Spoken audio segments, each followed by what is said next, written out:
अस्सलाम वालेकुम नाज़रीन, दादू न्यूज़ इशू में भलीकार मां राजा अल्ताफ़ अब्बासी हिते तव्हांखे मेड़ मां हिकु अफ़सोसनाक ख़बर ॾींदा हलूं त मेड़ तालुके जे बेटो जते में फुर जी कोशिश दौरान मुज़म्मत ते हथियारबंदनि नौजवान खे क़त्ल करे छॾियो आहे। ब्रेकिंग न्यूज़ आहे, मेड़ में बदअमनी ते ज़ाब्तो न अची सघियो आहे। फुर दौरान मुज़म्मत ते नौजवान खे क़त्ल कयो वियो आहे। हिकु ॼणो पिणु ज़ख़्मी थियो आहे। क़त्ल थियल नौजवान ऐं ज़ख़्मी खे अस्पताल मुंतक़िल कयो वियो आहे। इन सिलसिले में वधीक राब्तो कयूं था सिंधी बुटड़ा मां रिपोर्टर आजिज़ सिंधी खां। जी आजिज़, असांखे आगाह कजो।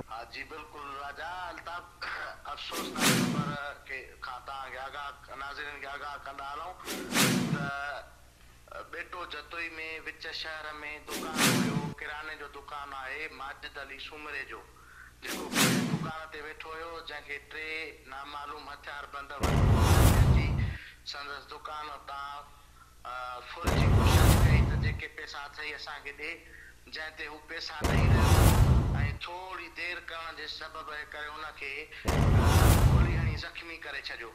ज़ख़्मी माजिद अली सुमरो खे तालका अस्पताल मेड़ पहुचायो, पर जेको सूर नसांदे जेको फोत थी वियो आहे ऐं हींअर जंहिंजो लाश तालका अस्पताल मेड़ आहे, जिथां उनजे वारसनि ॿुधायो आहे त असां सां आहे ऐं असांजे नौजवान खे बेगुनाह क़त्ल कयो वियो आहे विच शहर में।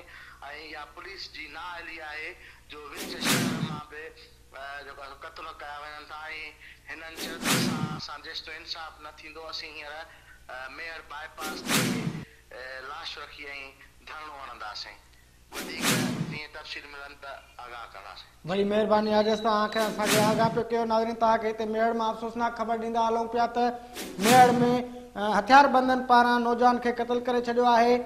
फुर दौरान मुज़म्मत करण ते नौजवान जेको आहे उहो फोत थी वियो आहे। तव्हांखे हिते मेड़ मां ब्रेकिंग न्यूज़ ॾियो पिया त मेड़ तालुके जे बेटो जते में फुर जी कोशिश दौरान मुज़म्मत ते हथियारबंदनि नौजवान खे क़त्ल करे छॾियो आहे।